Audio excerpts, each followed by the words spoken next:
मेरे सैनिक भाइयों, मैं कर्नल दिनेश नैन चंडीगढ़ से बोल रहा हूं। मैं आपके साथ एक संदेश और एक आह्वान के साथ बात करने के लिए आज सामने आया हूं। जैसे कि आप सबको पता है कि जो कोरोना की महामारी है, ये किस प्रकार से देश में फैल चुकी है। हर राज्य में कम से कम 20 से 30% लोग कोरोना से ग्रस्त हो चुके हैं और वही हाल हुआ है हमारे 25 लाख पूर्व सैनिकों के परिवारों के साथ और साथ ही साथ लगभग 15 लाख उन सैनिकों के परिवारों के साथ जो आज भी सेना में है, यानी 40 से 50 लाख परिवार। इतने सारे परिवारों के साथ 10-15 दिन पहले यह देखा गया कि वो अलग अलग हॉस्पिटल्स के अंदर धक्के खाते घूम रहे हैं। कोई उनको गेट में नहीं घुसने दे रहा और उनके सामने उनके जो नजदीकी उनके भाई बहन बेटा बेटी सांस लेते लेते सांस के लिए मर गए। इतना बेसहारा, इतना बेबस उन लोगों ने महसूस किया कि मैं बता भी नहीं सकता। यह देखकर हमें लगा कि यह समय है जब नेक दिल सैनिकों को अपने सैनिक परिवार के साथ खड़ा होना पड़ेगा। यही सोचकर मैंने संपर्क साधना शुरू किया अलग अलग व्हाट्सएप ग्रुप के लोगों से और बड़ी भारी मात्रा में लोग सामने आए। कोरोना बीमारी बहुत खतरनाक है। 1 घंटे के भीतर भीतर आदमी को मौत के मुंह में पहुंचा देती है। जब ऑक्सीजन लेवल डाउन होना शुरू होता है तो ये जो कोरोना फैल रहा है 24 घंटे भी नहीं देता। लेकिन आज की तारीख में पॉलीक्लिनिक या फिर ईसीएचएस सिस्टम बिल्कुल फेल हो चुका है। आप वहां जाते हैं तो आपको बताते हैं इस हॉस्पिटल में चले जाओ, उस हॉस्पिटल में चले जाओ, और वो प्राइवेट हॉस्पिटल्स हमारे को गेट के अंदर तक नहीं घुसने देते। इन सब बातों के बाद आर्मी हेडक्वार्टर से संपर्क साधा गया और मैं आपको ये बताना चाहूंगा कि चाहे वेटरन सेल हो, ईसीएचएस हो या कोई हो, बहुत ही सकारात्मक उनकी तरफ से जो है रिएक्शन आया। सभी कमांड्स को लेटर लिख दिया गया कि जितने भी पूर्व सैनिक हैं या सैनिकों के परिवार हैं उनको मिलिट्री हॉस्पिटल्स के अंदर कोरोना का ट्रीटमेंट दिया जाएगा, उनकी मदद की जाएगी। यहां तक कि जो वैक्सीनेशन है उसके ऊपर भी अभी कुछ आदेश पहले से आ रखे हैं और कुछ आदेश आने वाले हैं। परंतु समस्या यह है कि इस 40 से 50 लाख परिवारों के पास यह संदेश पहुंचे कैसे कि जब उनका भगवान ना करे अगर किसी के ऊपर बुरा वक्त आता है तो वो कहां जाए।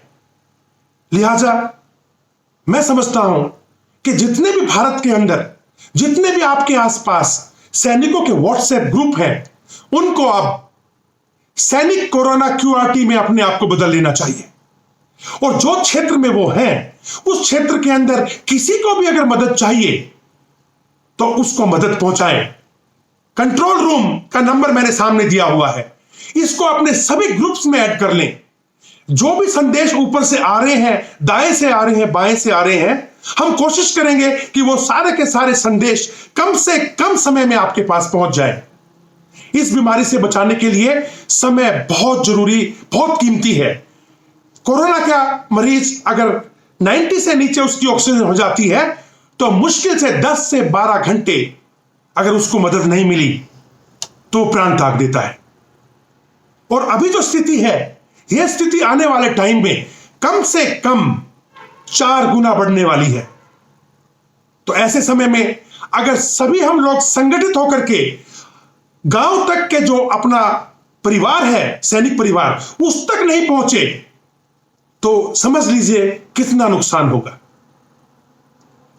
मुंह ढक के रखें, डबल मास्क पहने, किसी के पास नजदीक ना जाएं, घर में अपने आप को रखें और घर में रहते रहते अपने व्हाट्सएप ग्रुप के माध्यम से, जिसको आप कोई भी नाम दे सकते हैं, सैनिक कोरोना क्यूआरटी लखनऊ, सैनिक कोरोना क्यूआरटी बीकानेर, सैनिक कोरोना क्यूआरटी मद्रास, सैनिक कोरोना क्यूआरटी पठानकोट, और अपने आप को कंट्रोल रूम के साथ में जोड़ के रखें।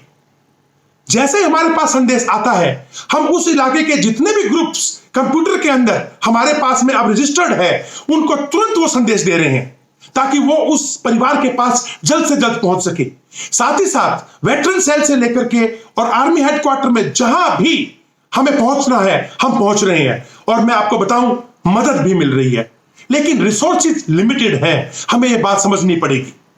आज से पहले पिछले 7-8 दिन में हर रोज भारी मात्रा में कोई ऑक्सीजन की रिक्वेस्ट, कोई दवाई की रिक्वेस्ट, कोई ऑक्सीजन बेड की रिक्वेस्ट, किसी को वेंटिलेटर की रिक्वेस्ट लगातार आ रही हैं, और सिर्फ पूर्व सैनिकों के परिवार से नहीं, सैनिकों के जो सैनिक अभी सेवा में हैं उनके परिवार से भी।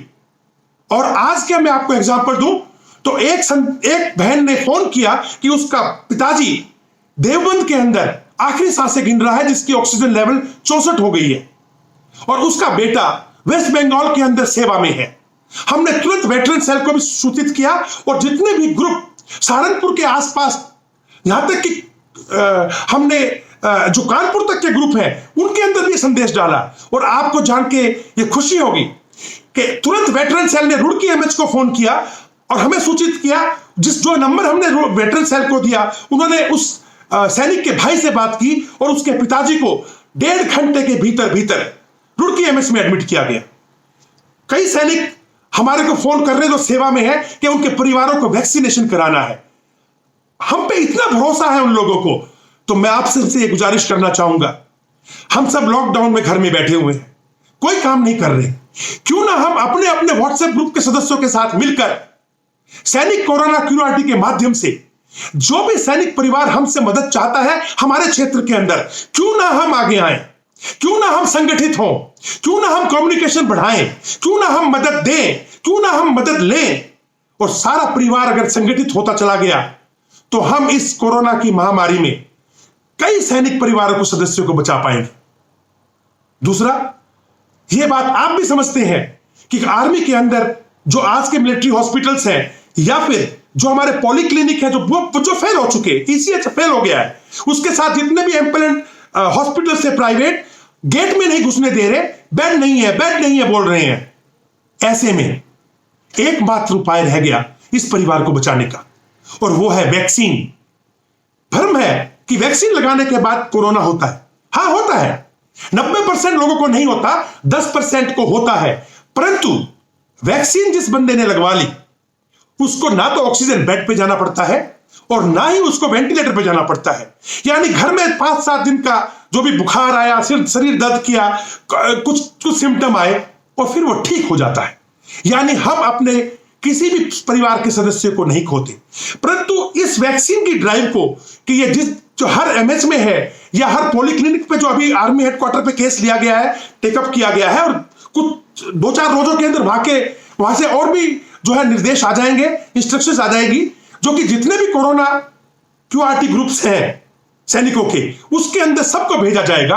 और आप लोगों से गुजारिश की जाएगी कि आपके क्षेत्र में जितने भी गांव तक हमारे सैनिक परिवार हैं उनमें से हर एक को कृपया करके वैक्सीनेट कराएं। अगर हम इस ड्राइव पे लगे तो अगले 2 से 3 हफ्ते के अंदर अगर हम सबको खींच के बाहर ले आए तो हमें किसी के लिए ना तो ऑक्सीजन का बेड ढूंढना पड़ेगा, हमें किसी के लिए वेंटिलेटर नहीं ढूंढना पड़ेगा। आर्मी हेडक्वार्टर के ईसीएचएस का भी लेटर 29 तारीख को आया, जो कि हमने सभी ग्रुप्स को भेजा है। नए ग्रुप जो आएंगे उसको भी सारे संदेश जाएंगे, जिसके अंतर्गत यह बोला गया है कि 18 से 44 साल के उम्र के जो सैनिक परिवार के सदस्य हैं उनके लिए वैक्सीन का बंदोबस्त करने के लिए 10 से 15 दिन का समय लग रहा है। यानी मई 15 के आसपास 18 से 44 साल की उम्र के जो हमारे सैनिक परिवार के सदस्य हैं उनको नजदीक के पॉलीक्लिनिक या फिर नजदीक के मिलिट्री हॉस्पिटल या कमांड हॉस्पिटल के अंदर वैक्सीनेशन दी जाएगी। मात्र 2 चीज ले जाने की जरूरत है, कोई रजिस्ट्रेशन की जरूरत नहीं। एक आपका डिपेंडेंट कार्ड या फिर आपका ईसीएचएस कार्ड और साथ में आपका एक आधार कार्ड, ये लेके जाएं और आपको वैक्सीनेशन दिया जाएगा। अगर कहीं पे कोई भी परेशानी है, किसी को एडमिशन की मदद की जरूरत है, किसी को दवाई की जरूरत है, ऑक्सीजन की जरूरत है, तो मेहरबानी करके कंट्रोल रूम पे तुरंत संपर्क करें। आपके क्षेत्र के जितने भी क्यूआरटी हैं, सैनिक कोरोना क्यूआरटी, उनको हम संदेश भेजेंगे, वो मदद के लिए आगे बढ़ेंगे। और साथ ही साथ आर्मी हेडक्वार्टर के अंदर वेटरन सेल से लेके ईसीएचएस जहां बन पड़ेगा, कम से कम टाइम के अंदर हम उस परिवार को मदद देंगे। लिहाजा आप सबसे एक ही गुजारिश है, यह विपदा का समय है, यह विपदा का समय है, और हम लोगों को समझदारी के साथ अपने परिवार के अंदर जो लोग सक्षम हैं, शहरों में बैठे हैं, कस्बों में बैठे हैं, व्हाट्सएप ग्रुप बना के बैठे हैं, अपने आप को सैनिक कोरोना क्यूआरटी के रूप में कार्यरत कर लें। यह नंबर अभी सभी ग्रुप्स में ऐड कर लें और संपर्क करें, ताकि हम कंप्यूटर के माध्यम से जो भी लेटेस्ट इंफॉर्मेशन है, मदद है, या कुछ भी आपको चाहिए वो हम भेज पाए। इसी प्रार्थना के साथ कि हमारे सैनिक परिवार का कोई भी सदस्य कोरोना के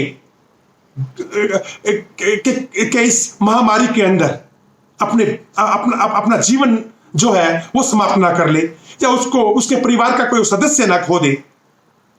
मैं यही प्रार्थना करूंगा भगवान से, हमारे सभी सैनिक परिवारों को सुरक्षित रखें, घरों में रहें, बाहर निकलने पे डबल मास्क पहने, सिंगल मास्क से कोरोना नहीं रुक रहा, दूरी बना के रखें, अपने हाथ हर वक्त धोते रहें, घर में जो सब्जी आ रही है, कोई भी सामान आ रहा है, यह सोच के चलें कि उसके ऊपर कोरोना चिपका हुआ है, उसको सैनिटाइज करें, उसके पश्चात ही अपने परिवार के अंदर जो है उसको ग्रहण करें।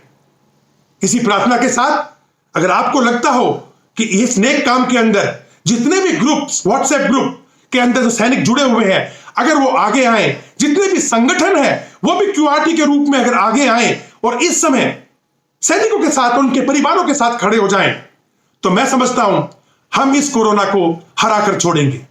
जय हिंद।